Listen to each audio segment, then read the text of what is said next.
नाम राकेश बजरंगी, मैं राष्ट्रीय बजरंग दल का प्रदेश अध्यक्ष हूँ। हमने आज जो विरोध प्रदर्शन किया है वो श्राइन बोर्ड के खिलाफ है और उमर अब्दुल्ला सरकार के खिलाफ है। आपको मालूम है कि जिस प्रकार से पूरे 1 महीना पहले हमने यहीं से संघर्ष शुरू किया था, जिस प्रकार के सीटों का आवंटन श्री माता वैष्णो देवी मेडिकल कॉलेज के अंदर किया गया, 42 सीटें जो है मुस्लिम छात्रों को, 7 हिंदू छात्रों को, 1 सिख छात्र को जो है वो अलॉटमेंट की गई। हमने उन छात्रों का विरोध कभी नहीं किया, क्योंकि वो देश के अंदर सबसे बड़े नीट एग्जाम से जो है वो क्वालिफाई होके आए थे। लेकिन हमारी ये मांग थी कि जो पैसा है वो श्राइन बोर्ड का है, वो पैसा हमारा है। 1.25 करोड़ हिंदू जो है वो श्री माता वैष्णो देवी के यहाँ पर माथा टेकता है और वो वहां पर चढ़ावा चढ़ाता है। वो पैसा जो है वो यहाँ पर इस्तेमाल किया जाता है। इसलिए इस पैसे पे हिंदू धर्म का हक है, हमारे बच्चों का हक है। और हमारी मांग थी कि आप इस मेडिकल कॉलेज को बंद कर यहाँ पर गुरुकुल खोलने का काम करें, क्योंकि हम किसी प्रकार से ये सहन नहीं करेंगे कि हमारा पैसा, हमारे संस्थान में जो पैसा आता है वो किसी और धर्म के लोगों के ऊपर जो है वो खर्च किया जाए।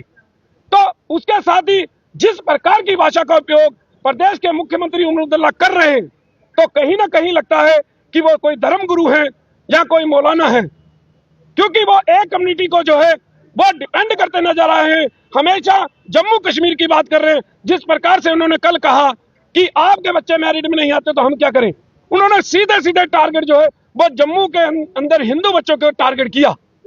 तो यह सहन नहीं किया जाएगा।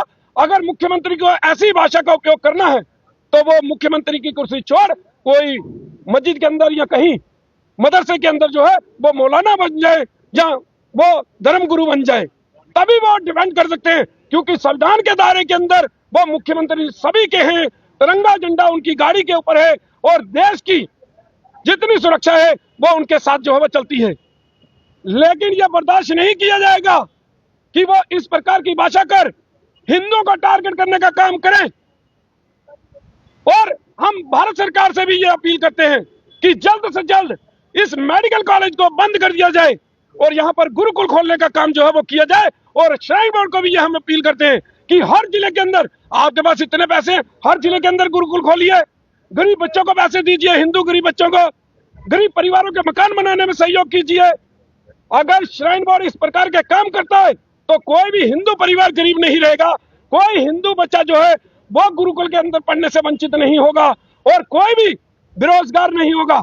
लेकिन ये पैसा जो है किस ओर ले जा रहे हैं। एक तरफ मुख्यमंत्री जो है वो 470 एकड़ जमीन जो है सरकार ने आवंटित जो है श्राइन बोर्ड की यूनिवर्सिटी को दी है, वो उसका पैसा मांग रहे हैं।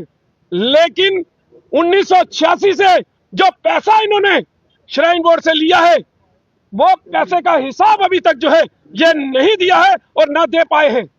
और हम कहते हैं कि वो हिसाब जो है वो हिसाब दिया जाए। जितना पैसा आपने श्राइन बोर्ड से लिया है, आप तो 470 कनाल का जो है एकड़ का जो है उसका पैसा मांग रहे हैं। हम तो आपसे जो है वो इतने सालों से जो आपने श्राइन बोर्ड का पैसा लिया है उसका हिसाब मांग रहे हैं। तो इसलिए मुख्यमंत्री को हमारी चेतावनी है कि इस प्रकार की भाषा का उपयोग न किया जाए कि आप हिंदू मुस्लिम आप लोग कर रहे हैं, आप हिंदू मुस्लिम की बात कर रहे हैं। हमने कभी हिंदू मुस्लिम की बात नहीं की। हमने कभी भी उन बच्चों का विरोध नहीं किया जो नीट एग्जाम से यहाँ पर आए हैं।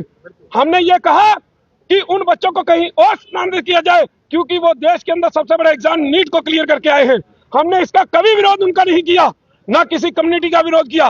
लेकिन मुख्यमंत्री की भाषा ये क्लियर है कि वो हिंदू मुस्लिम कर रहे हैं, वो एक कम्युनिटी को डिफेंड करते नजर आ रहे हैं। ये आपके चैनल के माध्यम से क्लियर चल रहा है। तो इसलिए मुख्यमंत्री को इसके ऊपर जवाब देना पड़ेगा और केंद्र सरकार को इसके ऊपर सख्ती करनी पड़ेगी।